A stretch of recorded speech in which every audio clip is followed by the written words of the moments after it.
시청자 여러분, 한 주간도 안녕하셨습니까? 오늘은 2021년 10월 3일 개천절입니다. 그리고 주일입니다. 오늘도 여러분들과 함께 말씀으로 오늘 하루를 열어가도록 하겠습니다.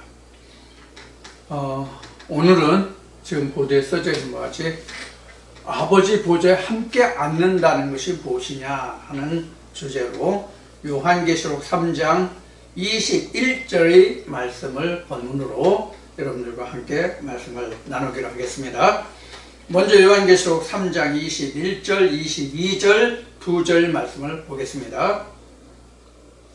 이기는 그에게는 내가 내 보좌에 함께 앉게 하여 주기를, 내가 이기고 아버지 보좌에 함께 앉은 것과 같이 하리라. 귀 있는 자는 성령이 교회들에게 하시는 말씀을 들을지어다. 아멘.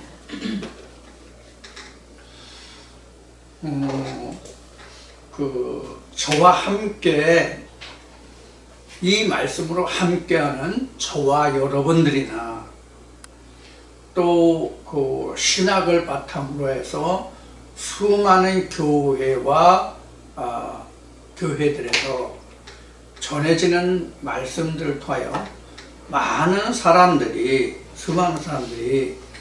그 성경에 기록해 있는 많은 말씀들이 있잖아요. 이 말씀들에 대해서 궁금한 것이 사실 굉장히 많을 거예요. 근데 우리가 성경을 대할 때 또 교회마다 가면서 각각 교회마다 자기가 출석하는 교회가 있을 거잖아요. 그런 교회에 가서 말씀을 들을 때마다 궁금증이 있는 사람들은 그래도 발전할 그 믿음이 성장할 그러한 그 모티브를 가지고 있는 분들이에요. 그런데 이런 생각 저런 생각 아무 생각 없이 그저 주일이니까 수요일이니까 새벽 예배 드린다고 하니까 그저 기계처럼 의무적으로 기계적으로 왔다 갔다 하는 사람들은 전혀 신앙에 대해서 믿음에 대해서 성장할 그 아무런 요소를 가지고 있지 않는 분들이에요. 전에도 한번 말씀드린 적이 있지만 우리가 지금은 장성해 있지만 모두 장성한 자들이 모태의 나무로부터 모태에서 나무로부터 장성한 자는 그 아무도 없잖아요. 그렇죠? 예수도 성경 기록을 보면 그가 장성하여 감에 따라서 지혜가 더해갔다고 했죠. 처음 그가 나면서부터 하나님의 일을 한 거 아니거든요. 이와 같이 모든 사람들이 인생들이 점점 성장하면서 그 자기의 개체를 형성해 가는데, 즉 그 자기의 개체를 형성해 가는 데 있어서 그 어린 성장 과정에서 물음표가 있음으로써 우리가 성인이 되어서 자기의 개체를 만들어 놓은 것이거든요. 즉 물음표라고 하는 것은 뭐야 라는 그런 그 질문이에요. 지금은 이미 그 고인이 됐지만 전에 그 연세대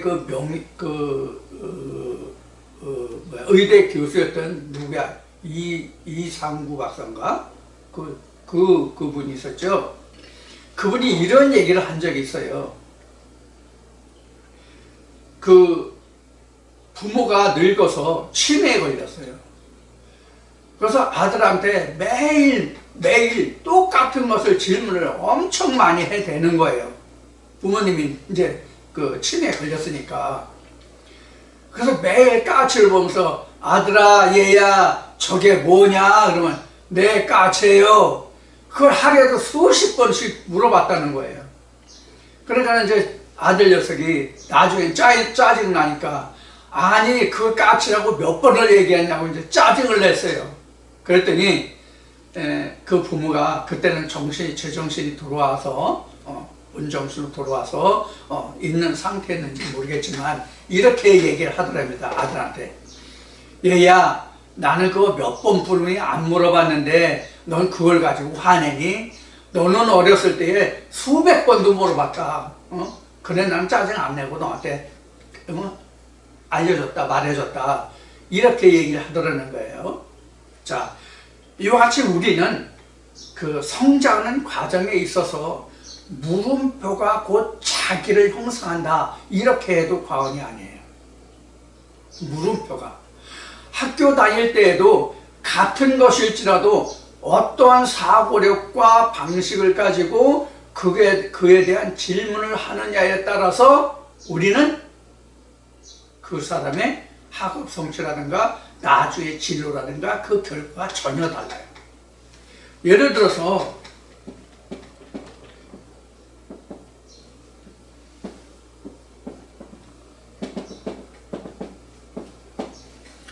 이런 이제 증육면체가 있다고 그래요. 증육면체가 있다고 그러면 어떤 사람은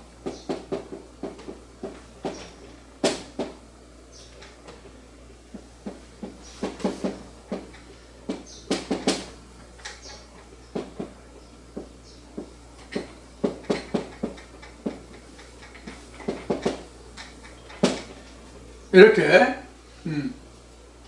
육면체가 있으면 그 위에서 본 그림, 또 옆에서 본 그림, 또 아래에서 본 그림, 이런 이제 그 모양이 있을 거 아니에요. 그럼 이런 경우는 이게 예를 들어서 정육면체로 한다면 위에서 보건 옆에서 보건 밑에서 보건 다 똑같죠. 그렇죠? 정육면체로 보면 다 똑같아요. 그런데 이렇게 이제 입체적으로 보면 이게 이제 우리가 흔히 얘기하는 3D죠.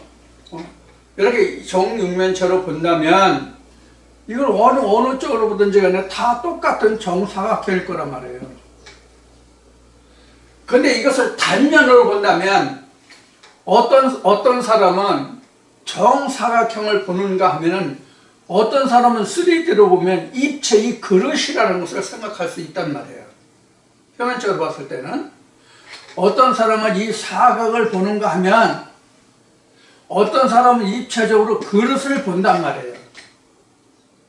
성경도 이와 같아요.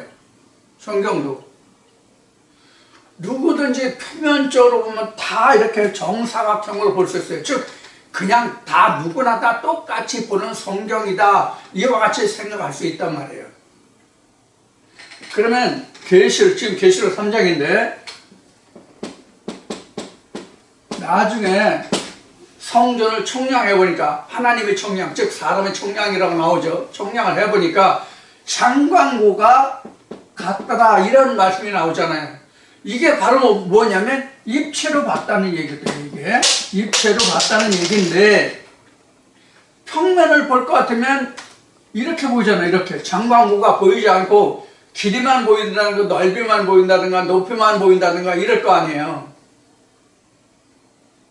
그러면 장광고를 보면 입체를 본 건데 길이를 보거나 넓이를 보거나 높이만 봤다고 하면 어느 한 단면만을 본 거잖아요.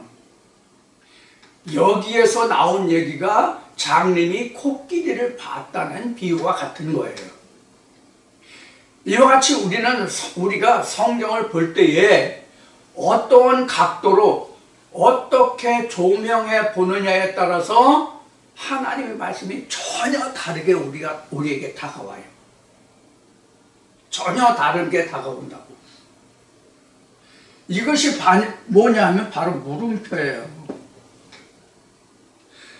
지금 그 계시록 3장 21절에 이기는 그에게는 내가 내 보좌에 함께 앉게 하여 주기를 이렇게 나왔잖아요.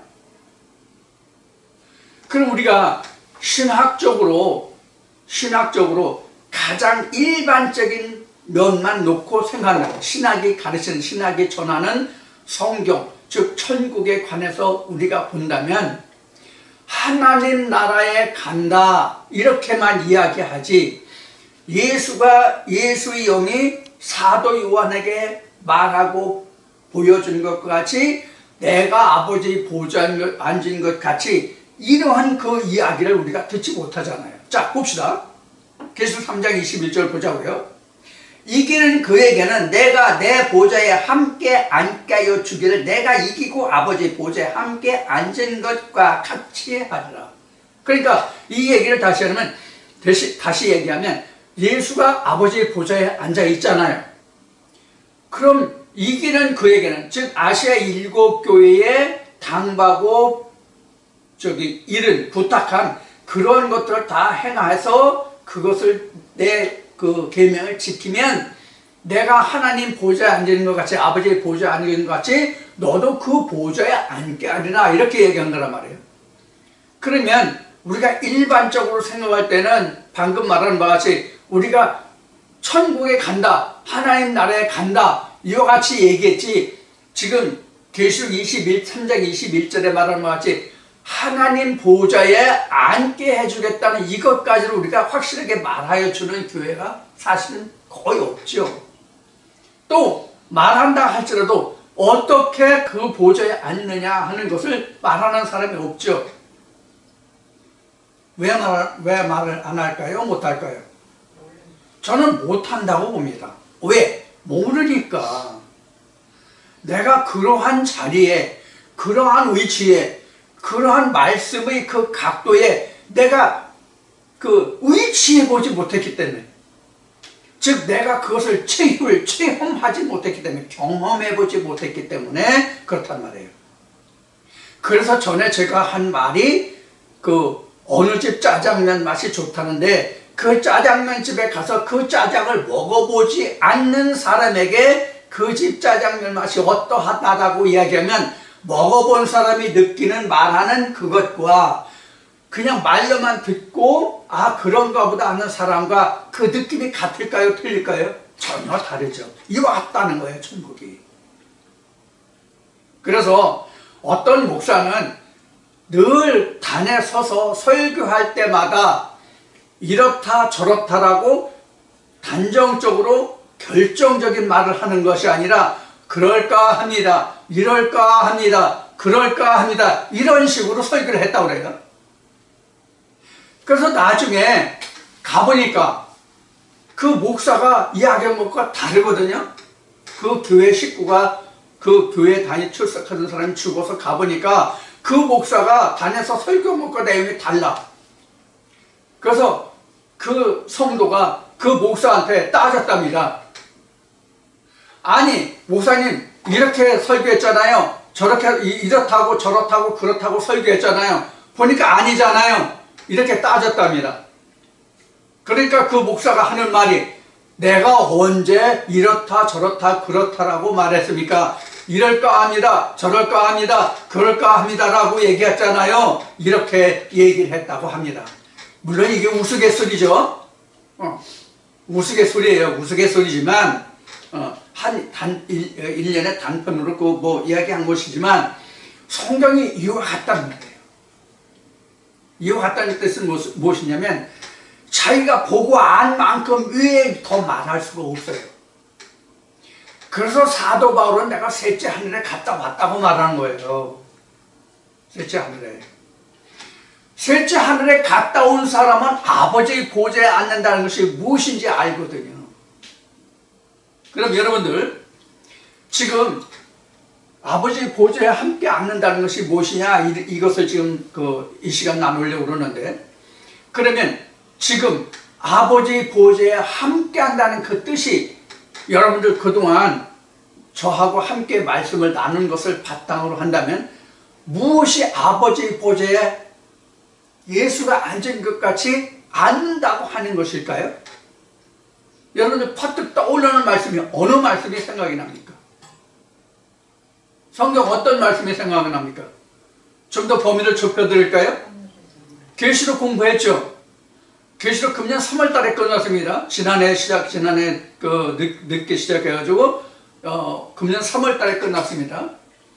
그러면 요한계시록 끝난 지가 그렇게 오래되지 않았죠. 3월 달에 끝나서 지금 이제 10월 3일이니까 그렇게 오래되지 않았는데, 이제, 3월 달에 끝나고 지금 10월 달만 됐으니까 이제 9월 달까지 볼 수 있겠죠.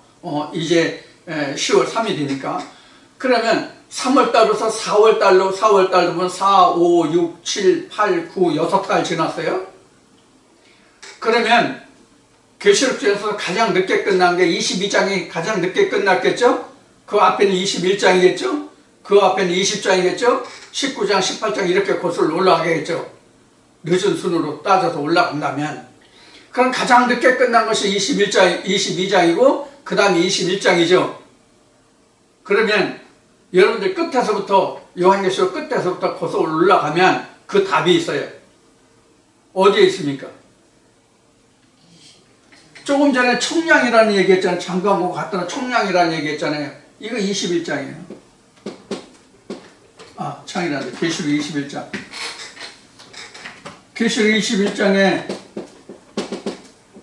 뭐예요? 신부 나오죠? 신부의 모습 뭐예요? 신부의 모습이 결국은 뭐였어요? 하나님의 성전이었잖아요. 성전이 대미르라고 그랬잖아요. 그러니까 하나님의 신부라고 하는 것은, 하나님의 신부라고 하는 것은 곧 성전이 된 것이에요. 하나님의 신부라고 하는 것은 하나님의 성전이 된 것이라고요. 그게 바로 하나님의 신부예요. 그럼 하나님의 신부가 성경을 거슬러 올라가면 어디에 하나님의 신부가 기록되어 있습니까? 어디에 하나님의 신부가 기록되어 있어요? 창세기 2장이잖아요. 이시야잖아요. 이시야잖아요. 이시야가 하나 돼서 그 아들을 낳는 과정이 곧 창세기 2장에서 그린 그림이에요. 그래서 창세기 2장에서 아담의 코에 생기가 들어간 후에 하나님이 뭐를 건설해 줍니까? 그들을 위해서. 에덴을 건설해 주잖아요. 그게 아버지의 보좌예요. 거기서부터 시작해요. 물론 에덴을 건설하는 그 최초는 이시만 있고 이시야가 아직 없는 때예요. 물론 말씀의 기록 순서로 보면 아담의 코에 생기가 들어가서 생명이 된 후에 생명이 된 아담을 위해서 아담의 거처를 만드는 것이 에덴 동산으로 기록하고 있어요. 창세기 2장에. 그러면 에덴 동산이 건설된 후에 누가 나와요? 아담을 독처하는 것이 하나님 보시기에 좋지 않아서 그 배필인 이시야를 짓는 과정으로 끝나는 것이 창세기 2장까지의 기록이죠. 이게 바로 뭐냐면 성전을 지어가는 거라는, 성전을 지어가는 것. 하나님의 신부, 하나님의 형상. 그러면 여러분들은 하나님의 형상하면 지금까지 저하고 말씀을 나눈 그 하나님의 지식으로 본다면 무엇이 하나님의 형상이에요? 무엇이 하나님의 형상이에요? 그러니까 자,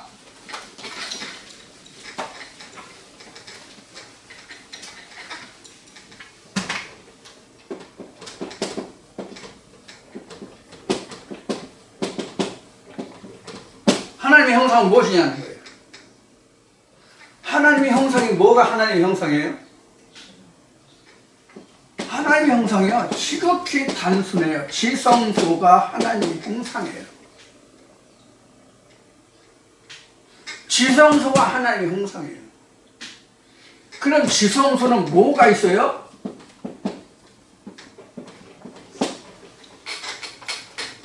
법궤가 있기 때문에 지성소가 되는 거예요.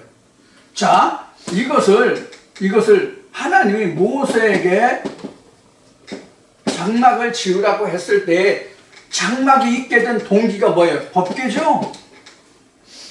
법궤가 모세에게 주어짐으로 인해서 법궤가 모세에게 주어짐으로 인해서 뭐가 생겨요? 성막에 장막이 생기고 장막이 생기다 보니까 지성소가 있게 된 거죠. 그렇죠?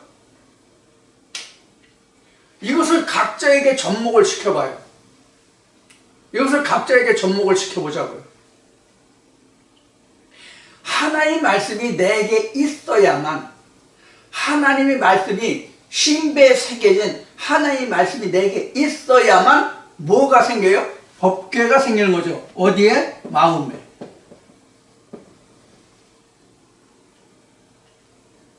하나님의 계명이 내게 새겨져야만 그때 비로소 내게 하나님의 장막, 성막이 된단 말이에요. 그래서 성막이 오늘 글씨가 왜 이렇게 막 써지냐?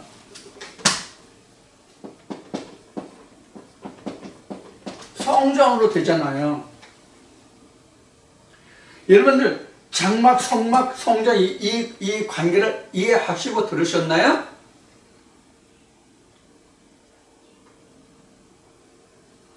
여러분들 장막, 성막과 성전은 어떤 차이가 있어요? 어떤 차이가 있어요? 장막과 성막은 뜯고 부수고 다시 하고 고치고 옮길 수 있고 이런 것이 장막이에요. 성전은요? 안 되죠. 그렇죠? 성전은 고정물이에요. 성전은 고정물. 그럼 고정물이라고 하는 뜻이 뭐예요? 지금 고정물이라고 하는 뜻이 뭐냐고, 제가 말씀드린 고정물이라고 하는 뜻이 뭐냐고요. 완성품이다 그런 얘기예요. 완성이란 말이에요. 지성소는 완성이라고. 신부는 계시록 21장 9절 이하에 이 성전이라고 이 신부의 모습은 이제 성전으로 완전히 완성된 거라고요. 변치 않고 요동치 않는 하나님의 온전한 성전으로 지어졌다는 뜻이란 말이에요. 어디에? 저와 여러분들의 마음속에. 그것이 성전이에요. 그래서 아버지가 함께하는 거예요. 내 성전에 아버지가 하나님이 함께한다고. 그럼 제가 누구 성전이라고 그랬어요? 누구 성전이라고 그랬어요? 내 성전이라고 그랬어요. 그럼 왜 내 성전이에요? 내 땅에 지어진 하나님의 장막이기 때문에, 성막이기 때문에, 성전이기 때문에 내 것이라고 한 거예요. 이 이야기를 다시 풀어서 말하면 내가 하나님의 것이 된 것이 아니라 하나님이 나의 것이 된 거예요. 따지고 보면. 저 사람 좀 큰일 날 소리 하네. 어떻게 하나님이 각자의 것이 돼? 어떻게 하나님이 각자의 것이 돼? 하나님이 어떻게 내 것이 돼? 내가 하나님의 것이 되는 것이지? 이렇게 말하실 거예요. 이렇게 말할 거라고. 맞아요. 그 질문이 나와야 맞아요. 그 질문이 나와야 맞고, 그럼 그 질문의 답이 무엇인지를 찾으면 끝나요. 왜 하나님이 내 것이 되는지. 어디 있어요? 역시 계시록 21장이고요. 계시록 20장 저기에 21장의 그 시작에 보면 어떻게 되어 있죠? 하나님의 하늘의 장막이, 성막이 땅에 내려와서 사람과 함께 간다고 되어 있어요? 안 되어 있어요? 그럼 하나님이 내게 와 계신 거라고. 내가 아버지께 가는 게 아니라 아버지가 내게 왔다고. 야, 하나님이 어떻게 사람에게 와? 그럼 이게 무슨 뜻일까요? 요한복음 1장에 있는 말씀이 육신을 입으면 하나님의 하늘 성막이 내게 땅에 내려다 함께 가는다는 뜻이에요. 말씀이 육신을 입으면. 그래서 내가 아버지 보좌가 되는 거라니까. 내가 아버지 보좌가. 그래서 계시록 21장 9절 이하에 보면은 그 성전을 내가 보지 못하였으니 이렇게 나오죠. 그러면서 답이 뭐예요? 그 뒤에 있는 게? 그 자체가 하나님의 성전이 됨이라고 되어 있잖아요. 내 자체가 하나님의 성전이 되는 거라고. 그럼 하나님이 나한테 거는 거잖아요. 그래서 예수가 요한복음 14장에서 이야기했듯이 아버지가 내 안에, 내가 아버지 안에, 내가 너희 안에. 그럼 내 안에는 하나님도 있고 예수도 있고 그렇다는 거잖아요. 내 안에는.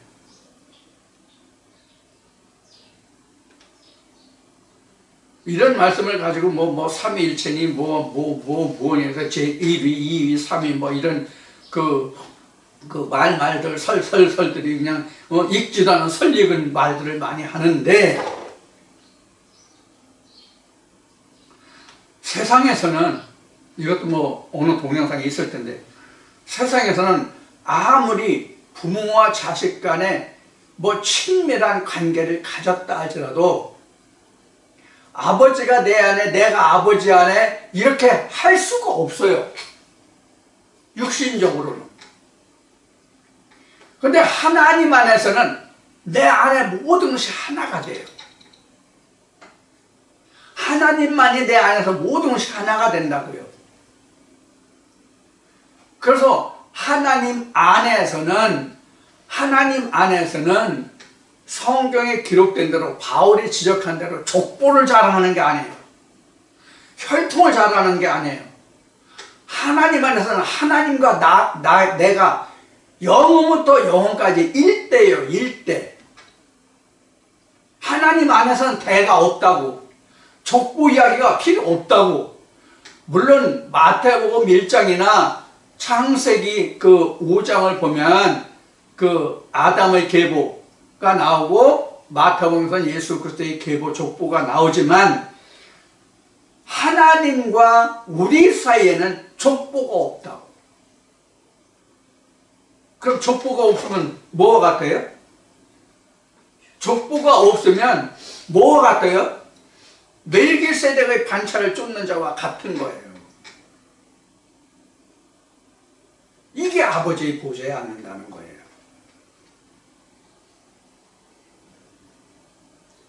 멜기세덱을 창세기에서는 어떻게 설명하고 있어요? 응? 기가 막힌 이야기가 나오죠. 응? 세상 말로 하면 하늘에서 떨어졌나 땅에서 솟았나 이런 이야기와 같은 거죠.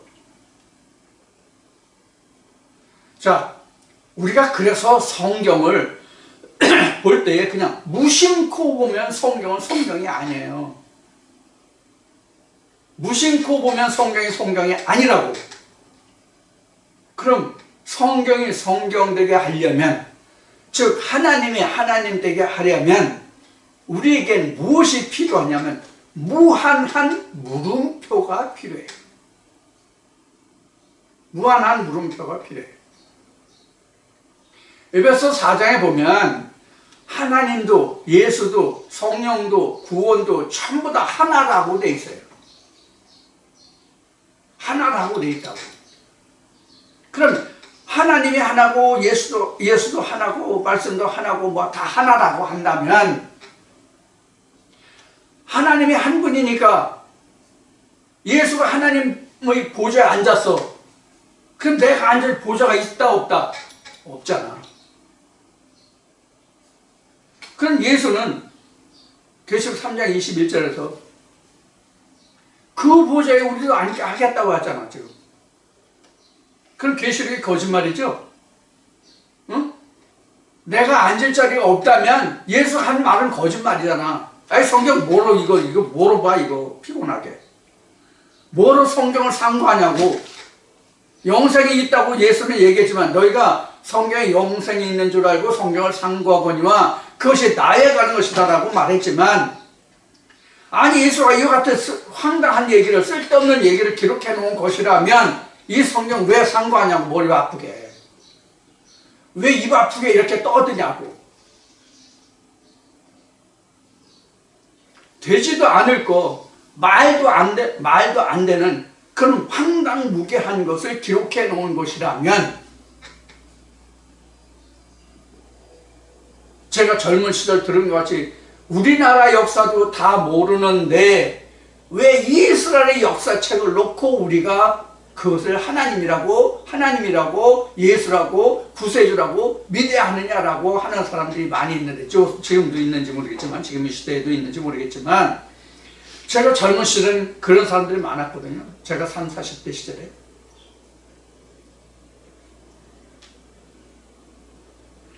그런 하나님과 그런 예수를 우리가 믿어야 되는 이유가 뭐예요? 성경이 황당무계한 것이라면 말이죠. 그것이 아니라는 것을 알기 때문에 우리가 믿는 거잖아요. 자, 그럼 지금 제가 뭐라고 그랬어요? 그런 것이 아니라는 것을 믿기 때문에 이렇게 표현했죠. 그럼 그런 것이 아니라는 것을 믿는다는 이 말 속에 진짜 이것을 알고 믿는 사람이 과연 몇일까요? 몇일까요? 아마도 저와 이 동영상을 들으시는 분들 중에서도 아직 이것을 내가 확신한 바요, 잡은 바요, 어느 말씀에 그런 말씀이 있죠? 내가 잡은 바요, 확신한 바요, 그렇지 못한 분도 있을 거라고요. 다만 일반 신학에서 알지 못하고 말하지 못하고 주장하지 못하는 것을 말하고 주장하고 하기 때문에 그래, 그럴 수도 있지. 아, 그 사람 말이 옳아. 이런 사람은 혹이 없을지 모르겠네요.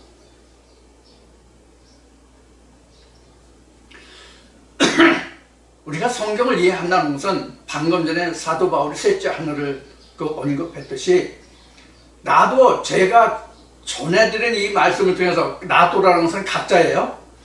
각자에게도 사도 바울이 증거한 것 같이 말씀마다 셋째 하늘에 임하여 보지 않고는 그 말씀이 결코 내 것이 아니고 믿음이 아니에요.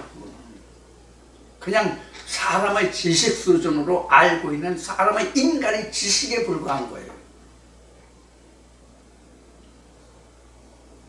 이게 엄청난 차이가 있는 거예요. 사람의 지식으로 아는 것과 내가 그 말씀을 통해서 그 사도 바울이 증거한 것이 셋째 하늘을 목도하는 것과는 전혀 차원이 다르다고요. 그러니까 말씀이 같은 말씀이라도 그 말씀을 각자가 받아들이고 그 말씀을 얼마나 깎고 다듬고 해서 자기 것으로 만드느냐의 문제가 되는 거죠. 왜 이렇게 설명되어져야만 하는가? 왜 이렇게 말해야 하는가? 왜 이렇게 말할 수 있지? 왜 이런 거지? 라는 물음표 속에 그것이 답이 나오지 않으면, 즉 고린도전서 13장에 나와 있는 말씀같이 그 거울이 깨지지 않으면 그 실체를 내가 볼 수 없단 말이에요. 거울을 보는 것은 그냥 인간적인 지식이에요. 거울을 깨뜨리고 보는 것은 완전히 내가 그 실체를 사실 확인하는 거예요. 이게 잡은 바요, 확신한 바요, 손에 잡은 바예요. 그때 비로소 나는 그것을 믿음이라고 말할 수 있는 거예요. 그 믿음의 경지에 이르렀을 때에 비로소 내가 아버지 보호자가 무엇인지를 아는 거예요. 앞에 말씀드렸듯이 아버지의 보호자라는 것은 내가 말씀화된 것이 아버지의 보호자예요. 말씀화된 것.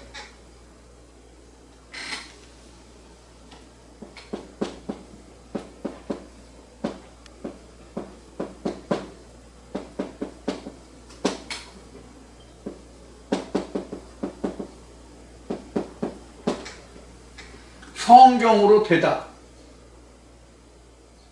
그러니까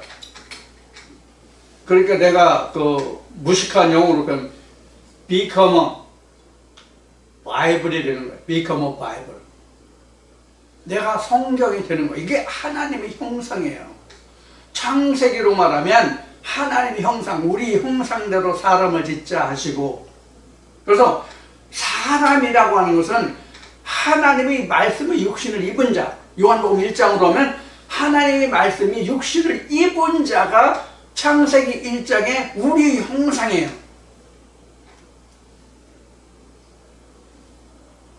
그 우리 형상으로 지어져 가는 과정을 창세기 1장, 2장, 3장에서 설명하고 있는 거예요. 그래서 전에도 언급한 바지만은 성경이 창세기 1, 2, 3장만 있어도 충분한 성경이 돼요.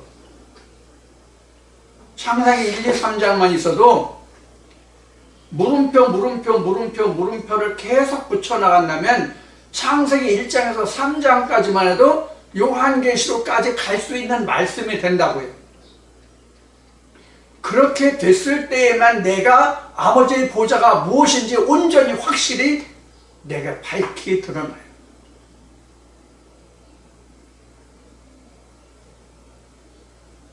창세기 1, 2, 3장을 다 풀어놓으면 요한계시록이에요. 창세기 4장부터 요한계시록 앞에가 뭐죠? 요한계시록 앞에 기록된 성경이 뭐예요? 유다서죠? 네. 창세기 4장부터 유다서까지를 충분히 자기가 물음표에서 답을 얻었다면 창세기 1, 2, 3장이 풀리고 창세기 1, 2, 3장이 풀렸다면 요한계시록이 풀리고 따라서 모든 성경이 다 풀리고 그렇게 되면 아버지의 형상이 뭔지 아버지의 보좌가 뭔지 예수가 왜 아버지의 보좌에 함께 앉게 하겠다고 했는지를 안다고요. 자, 방금 전에 에베소 4장을 얘기했죠. 모든 게 하나예요. 그러면 하나님의 보좌가 하나지 두 개가 아니에요. 그럼 예수가 이미 앉았잖아. 성경에 의하면 이미 앉았잖아. 계시록 3장 21절만 봐도 아버지 보좌 앉았잖아. 복음서에 봐도 요한복음 14장에서 17장까지 봐도 내가 아버지께로 간다고 돼 있잖아요. 아버지는 가서 너 있을 곳을 예비하러 하고 내가 너에게 다시 온다고 돼 있잖아요. 그럼 하나님께로 갔죠. 아버지 보좌에 갔죠. 그럼 예수가 아버지의 보좌에 앉았는데 하나님의 한 분이 보좌도 하나잖아요. 보좌라고 하는 것은 왕자의 자리가 아니라 왕의 자리가 보좌잖아요. 그럼 예수가 이미 하나님의 자리에 앉았어요. 그럼 내가 앉을 하나님의 자리가 어디 있어? 아버지의 보좌가 어디 있냐고. 상식적으로 한번 우리가 생각해 보자고요. 아버지 보좌에 앉을 자리 있어요? 없죠. 근데 예수는 지금 여기서 뭐라고 하고 있어요, 지금? 예수가 아니라 예수 영이라서 지금 지금 혼돈 공허 흑암 속에 있어가지고 이 말 저 말 막 하는 그런 글인가요?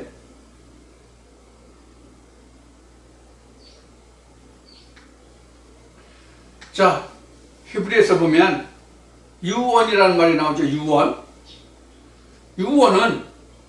유언은 그 사람이 살아있을 때는 효력이 없고 죽을 후에야 그 유언이 효력이 발생한다라고 기록하고 있죠. 그럼 예수가 살아있을 때 요한복음 14장에서 17장까지 얘기했고 요한계시록 3장에서 지금 다시 확인하는 거예요. 그런 게 헛된 바가 아니죠. 거짓이 아니죠. 참이죠. 요한계시록의 시작이 어떻게 하고 있습니까? 요한계시록에 사도 요한은 어떻게 기록하나? 이 말씀은 참되고 신실하다고 기록하고 있죠. 아니, 참되고 신실하다는 말이면 변함이 없는, 변개치 못하는 그런 말이라는 뜻이잖아요. 그럼 상식적으로 생각해보자고요. 지금 말했듯이 하나님이 한 분이야. 그럼 그 보좌도 그 왕자도 하나뿐이 없어. 그럼 이미 예수가 앉았어. 그럼 예수 이후에 우리가 지금 2000년이라는 세월이 지났잖아요. 그럼 2000년이라는 세월이 지났는데 그 이후에는 아무도 그 보좌에 갈 자가 없는 거야. 왜? 이미 예수가 앉아있기 때문에. 내가 그 자리에 앉으려면 예수하고 싸워가지고 내가 예수를 이겨서 예수를 그 자리에서 물러나게 해야 내가 그 자리에 앉을 수 있어. 성경이 어디 그러면 너희가 내가 앉은 아버지 보호자에 앉으려면 너희가 나를 이기고 나를 물리쳐야 너희가 그 자리에 앉을 수 있을 것이다. 그 자리에 차지할 수 있을 것이다. 이렇게 기록된 성경이 있어요? 없잖아요. 그럼 이건 뭐예요? 그건 뭐냐고요? 그래서 제가 그동안 수없이 이야기한 것이 뭐냐면 과거 2000년 전 유대 땅에 왔던 예수는 그때 당시 유대 땅에 왔던 예수는 그 예수의 하나님을 믿었고, 지금 이 시대를 사는 우리는 지금 각자에게 온 하나님을 믿는 것이다, 이렇게 얘기한 거예요. 2000년 유대 땅에 왔던 예수는 자기 할 일을 갖고 자기 몫의 십자가를 감당하고 간 거고, 오늘날 우리는 내게 각자에게 임한 하나님과의 그 일을 하는 거란 말이에요. 자기 오늘날 주어진. 근데 신학은 어때요? 2000년 전 예수로 다 말하잖아요.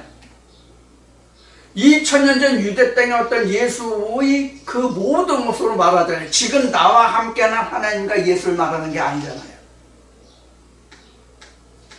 그래서 방금 말했던 것과 같이 신학에서 말하는 것과 같이 2000년 전 유대 땅에 왔던 예수로 말하면 하나님 자리가 하나이기 때문에 우리 갈 자리가 없단 말이에요. 그러니까 어떻게 됐어요? 우리 갈 자리가 없으면 뭐가 되는 거예요? 방황하는 영혼이 되는 거지 뭐가 되겠어요? 그렇기 때문에 제가 그동안 수없이 말한 것이 뭐예요? 지금 나와 함께하는 하나님과 예수를 찾으라는 거예요. 지금 나와 함께하는, 지금 나를 역사하는 하나님과 예수를 찾으라는 거예요. 그래야만 아버지 보좌가 내게 주어질 거 아니겠어요?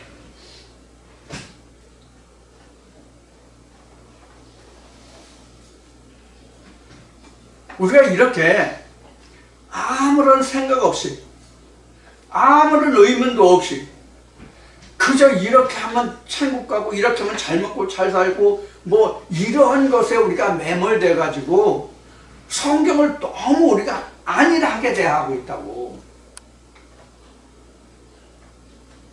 이게 지금 큰 문제예요. 지금 말했듯이 아버지의 보좌라는 것은 방금 전에 말했죠? 아버지의 보좌라는 것은 지성소가 아버지의 보좌예요. 지성소가. 근데 오늘날까지 우리가 그 신학에 의존해서 그 성경을 알고 그 천국을 생각하고 하나님, 예수, 뭐 성령을 말하기 때문에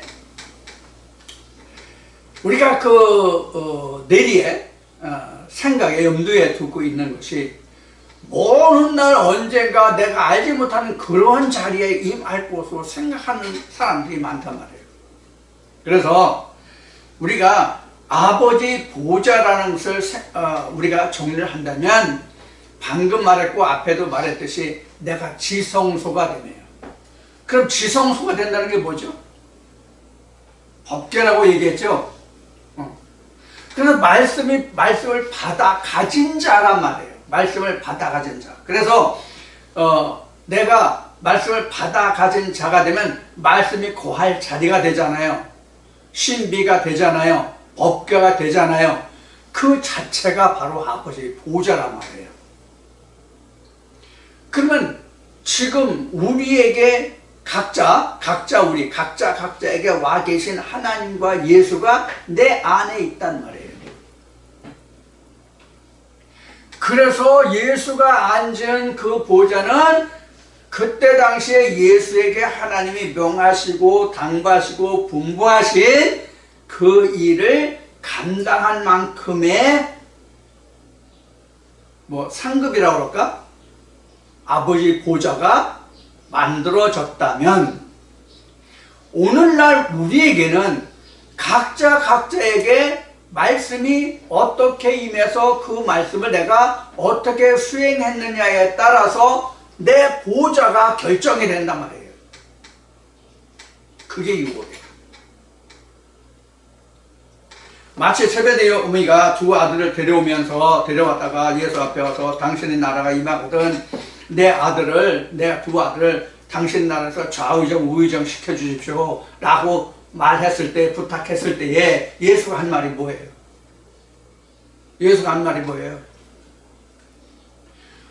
내 아버지가 그런 자리를 예비해 놓았다 할지라도 침노하는 자가 그 자리에 간다고 되어 있잖아요. 내 아버지가 그 자리를 예비해 놓았다 할지라도 그 자리는 내가 주는 것이 아니라 각자가 어떻게 하느냐에 따라서 그 자리가 주어질 거라는 얘기잖아요. 그 얘기는. 네? 그렇지 않아요? 예수가 천국 보내줘요? 하나님이 천국 보내줘요? 가 아니고 지난주에도 말씀을 나누었듯이 예수가 아버지 집에 쉴 곳이 많은데 만약에 쉴 곳이 없으면 내가 처소를 예비하고 그 다음에 내가 너희에게로 다시 와서 나 있는 곳에 너희도 있게 하리라 그랬죠. 요한복음 14장 1절부터 보면 나오는 말씀이에요. 그게 바로 지금 여러분들과 함께 나누고 있는 이 말씀 요한계시록 3장 21절에 기록된 말씀과 같은 말씀이에요. 왜 같은 말씀이냐고 의문이 생기시는 분이 혹여 계시다면 조금 전에 말씀을 듣듯이 물음표를 달고 한번 말씀을 비교 검토해 보시고 무엇이 어떻게 서로 이야기됐는지 무엇이 어떻게 해서 왜 같은지를 여러분들이 좀 상고해 주시기 바랍니다. 그래서 하나님 나라는 거저 이루어지는 게 아니에요. 마태복음 11장에 기록된 것 같이 침노하는 자의 것이에요. 천국은요. 누가 주는 것이 아니에요. 침노하는 자의 것이에요. 침노하는 자의 것이라고.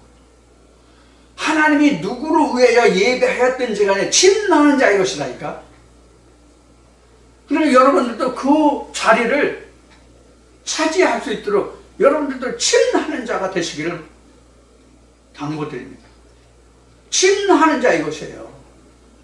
좌의정이지 우의정보다 더 좋은 게 뭐예요?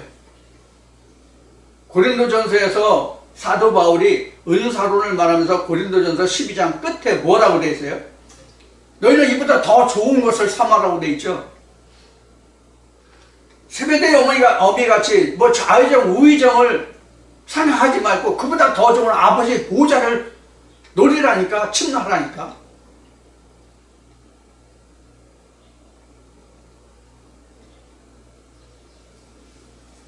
근데 이런 생각들은 안 하고 제가 느끼는 바로는 여러분들이 이사야서에 기록된 이사야 20 몇 장인데 몇 장인지는 지금 얼른 생각이 안 나요. 이사야서를 보면 그 산에 나무를 베어다가 뭐 불을 떼서 뭐 떼먹고 떼먹고 그러는데 내가 그 손에 든 것이 무엇인지 너희가 확인해 보지 않는다는 말이 있거든요. 그래서 여러분들이 이 말씀을 여러분들이 마음이 땄다고 여러분들이 그 마음이 그래 이게 진짜 하나님 말씀이야 이렇게 자기 마음을 땄다고 온화하게 할지는 모르지만 그것이 무엇인지 그 손에 든 것이 그 안에 숨겨진 것이 무엇인지 그 보화를 캐내야 손을 올려보지 않으면 그것이 내 것이 아니라고.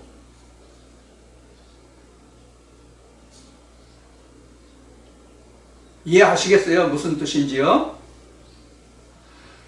그러니까 우리 세상 속담에 있듯이 돌다리도 두드려보고 건너라는 속담과 같이 우리도 하나의 말씀이 저 사람이 저렇게 말하는데 왜 저렇게 말하지? 라는 물음표를 일단 들으세요. 저 사람이 말한 것이 혹시 틀린 것은 없을까?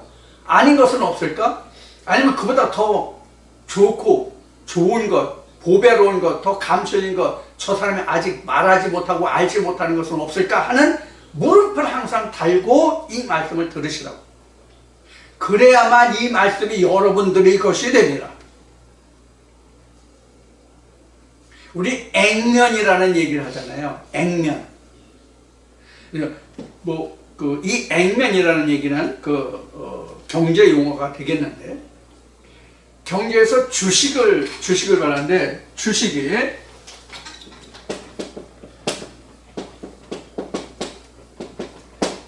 1주당 예를 들어서 1,000원이에요. 이걸 액면이라고 그래요. 그럼 이것을 이거 주식 시장에 내놓으면 이것을 상장한다 그러거든요. 주식을 상장한다 그러는데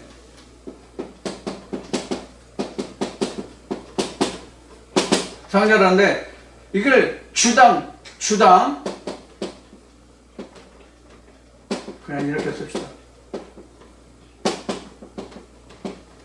1,000원에 발행했어요. 근데 이 회사 경영수지가 너무 좋아가지고 이 1,000원짜리가 액면은 1,000원인데 현재 거래가는 10만원. 이걸 호가라고 그래요. 호가.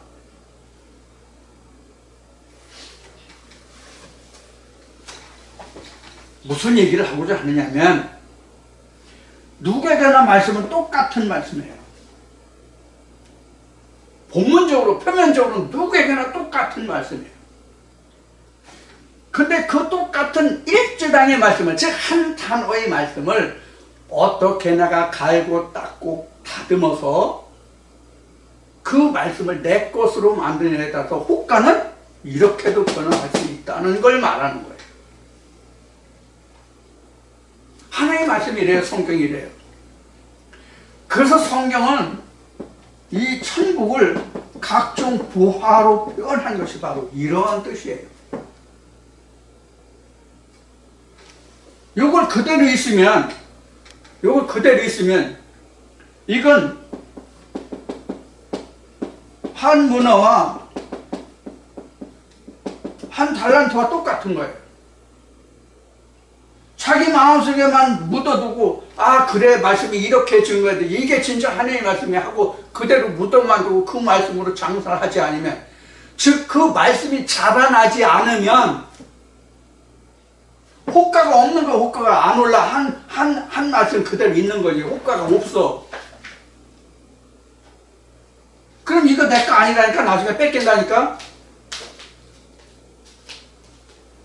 뺏긴다는 뜻은, 그럼 성경에서 말하는 뺏긴다는 뜻은 뭐냐? 내가 아버지 나라에 그 말씀 가지고 아버지 보좌에 못 간다 이 뜻이에요. 그게 빼앗긴다예요. 그래서 있는 자에게 더 줘서 그 자를 더 풍성케 한다라고 된 거예요.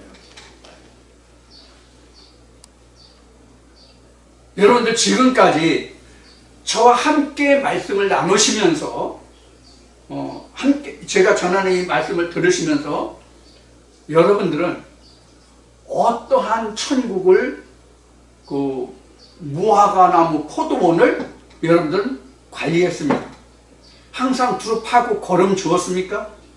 항상 두릅하고 거름 주었으면 어떻게 주었습니까? 그냥 이사야서를 인용했던 것 같이 그냥 그 나무를 베어서 그 말씀으로 내 마음이 행복하다, 좋다 이런 말씀을 들었다, 나는 이랬다 하고 자기 그냥 만족으로만 그냥 있습니까? 그럼 한 문화 한 달란트하고 똑같은 거예요. 내가 지금 하나님 보시는 값진 것은 아무것도 없는 거예요. 하나님한테 내 보일 진주가 없다고, 보화가 없다고. 우리가 이같이 성경이 참 복잡미묘해요. 간단한 것 같지만 성경이 굉장히 복잡미묘하다고요. 여러분들은 어떤 성경이 되기를 원하십니까? 복잡미묘한 성경을 원하십니까? 아니면 간단명료한 성경을 원하십니까? 하나님은 간단명료한 하나님이 아니에요.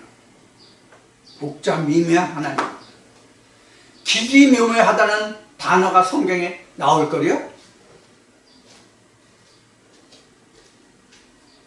기기묘묘하다는 얘기는 색으로 말하면 형형색색이라는 말이에요.